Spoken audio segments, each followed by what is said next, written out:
ನಮಸ್ತೆ, ಎಜಿ ನ್ಯೂಸ್ಗೆ ಸ್ವಾಗತ. ಸೀತಾಫಲ ಸ್ವಾಭಾವಿಕ ಬೆಳೆಯುವ ಹಣ್ಣಿಗೆ ಪ್ರಶಂಸೆ ನೀಡಲು ರಾಜ್ಯ ಸರ್ಕಾರಕ್ಕೆ ಉಮೇಶ್ಗೆ ಮುದ್ನಾಳ್ ಒತ್ತಾಯ. ನಿರಂತರ ಮಳೆಯಿಂದ ಬೆಳೆಯುವ ಹಂತದಲ್ಲಿ ಇರುವ ನೈಸರ್ಗಿಕ ಸೀತಾಫಲ ಹಣ್ಣು ಕವರಿ ಹೋಗಿದೆ. ಉಮೇಶ್ಗೆ ಮುದ್ನಾಳ್ ಆತಂಕ ವ್ಯಕ್ತಪಡಿಸಿದ್ದಾರೆ. ಯಾದಗಿರಿ ಜಿಲ್ಲೆಯ ಬಹುತೇಕ ಗುಡ್ಡಗಾಡು ಪ್ರದೇಶದಲ್ಲಿ ಬೆಳೆಯುವ ಸೀತಾಫಲ ಹಣ್ಣುಗಳು ತೋಟಗಾರಿಕೆ ಇಲಾಖೆಯಿಂದ ನಿರ್ಲಕ್ಷ್ಯಕ್ಕೆ ಒಳಗಾಗಿದೆ.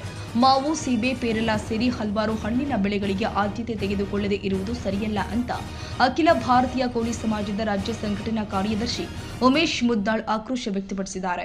ಯರಗೋಳ ಬಾಚವರ ಸೀತಾಫಲ್ ಗುಡ್ಡಕ್ಕೆ ಭೇಟಿ ಕೊಟ್ಟು ಹೇಳಿಕೆ ಕೊಟ್ಟಿರುವ ಅವರು, ಜಿಲ್ಲೆಯಲ್ಲಿ ಗುಡ್ಡಗಳು ಹೆಚ್ಚಾಗಿದ್ದು ಅದಕ್ಕಾಗಿ ಗಿರಿನಾಡು ಎಂಬ ಹೆಸರು ಗುಡ್ಡಗಾಡು ಪ್ರದೇಶದಿಂದ ಬಂದಿದೆ. ಸ್ವಾಭಾವಿಕವಾಗಿ ಬೆಳೆದ ಸೀತಾಫಲ ಹಣ್ಣುಗಳು ರುಚಿಕರವಾಗಿದ್ದು ಆರೋಗ್ಯಕ್ಕೂ ಕೂಡ ಒಳ್ಳೆಯದು. ನಿರಂತರ ಮಳೆ ನೀರಿಂದ ಬೆಳೆಯುವ ಹಂತದಲ್ಲಿ ಇರುವಂತಹ ಹಣ್ಣುಗಳು ಕೊಳೆತು ಹೋಗಿದೆ. ಅದಲ್ಲದೆ ಯಾವುದೇ ಕ್ರಿಮಿನಾಶಕ ಹಾಗೂ ರಸಗೊಬ್ಬರಗಳನ್ನ ಬಳಸದೆ ನೈಸರ್ಗಿಕವಾಗಿ ಬೆಳೆಯುತ್ತವೆ. ಹೀಗಾಗಿ ಆರೋಗ್ಯಕ್ಕೂ ಒಳ್ಳೆಯ ಹಣ್ಣುಗಳಾಗಿವೆ ಎಂದು ತಿಳಿಸಿದ್ದಾರೆ.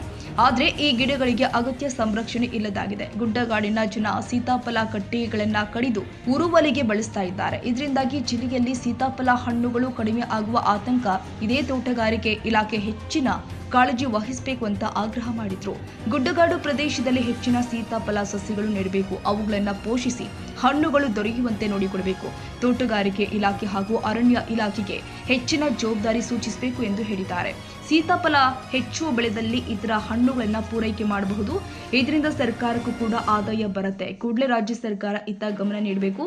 ಸೀತಾಫಲಕ್ಕೂ ತೋಟಗಾರಿಕೆ ಬೆಳೆಯ ಸ್ಥಾನಮಾನ ಕೈಗೊಳ್ಳಬೇಕು ಅಂತ ಅವರು ಹೇಳಿದ್ದಾರೆ. ಯಾರೋ ಬಾಸಾರ್ ಕೊಡ್ರಿ, ಅದು ಅಂದ್ರೆ ದೊಡ್ಡ ಆಗ್ದು ಕಾಯಿ ಅಂದ್ರನ ಒಟ್ಟ ಈಗ ಇಷ್ಟಿಷ್ಟು ಸಣ್ಣ ಕಾಯಿಗಳಾಗ್ಯಾವ. ಇದು ರೋಗ ಬಂದದ.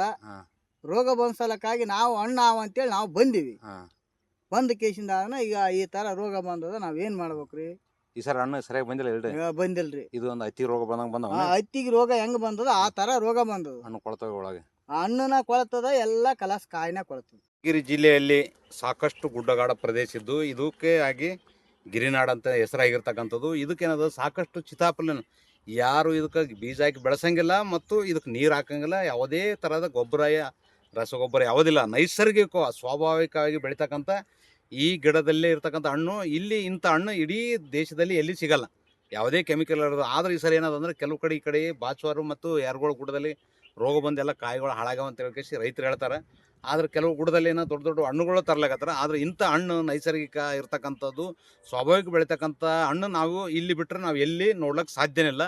ಅದಕ್ಕೆ ಇದು ಅರಣ್ಯ ಇಲಾಖೆಯಲ್ಲಿ ಇರೋದ್ರಿಂದ ಇದೇನದ ತೋಟಗಾರಿಕೆ ಇಲಾಖೆಗೆ ಇದಕ್ಕೆ ಇದು ಮಾಡ್ಬೇಕು, ಒತ್ತು ಕೊಡ್ಬೇಕಂತಕ್ಕಂಥದ್ದು ನಂದೇನ.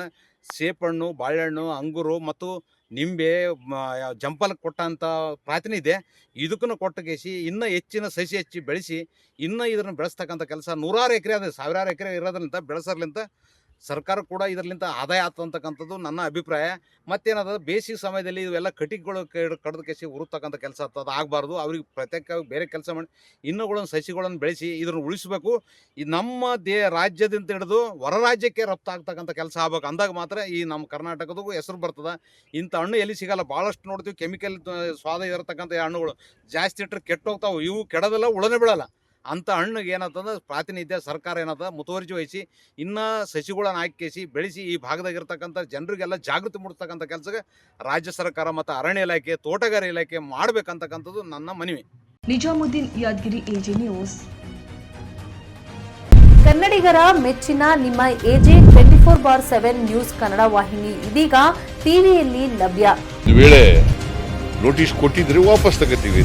ಇವತ್ತು ವಕ್ಫ್ ಪ್ರಾಪರ್ಟಿ ಅಂತೇಳಿ ಬರ್ತದೆ ಅಂತ ಹೇಳಿದ್ರೆ ರೈತರು ಬೀದಿಗೆ ಬಂದ್ರೆ ಏನ್ ಮಾಡ್ಬೇಕಾಗತ್ತೆ? ಯಾರು ವೋಟ್ ಹಾಕಲಿಲ್ಲ ಅಂದ್ರೆ ಗ್ಯಾರಂಟಿನೆಲ್ಲ ಸ್ಟಾಪ್ ಮಾಡ್ಬಿಡ್ತೀವಿ.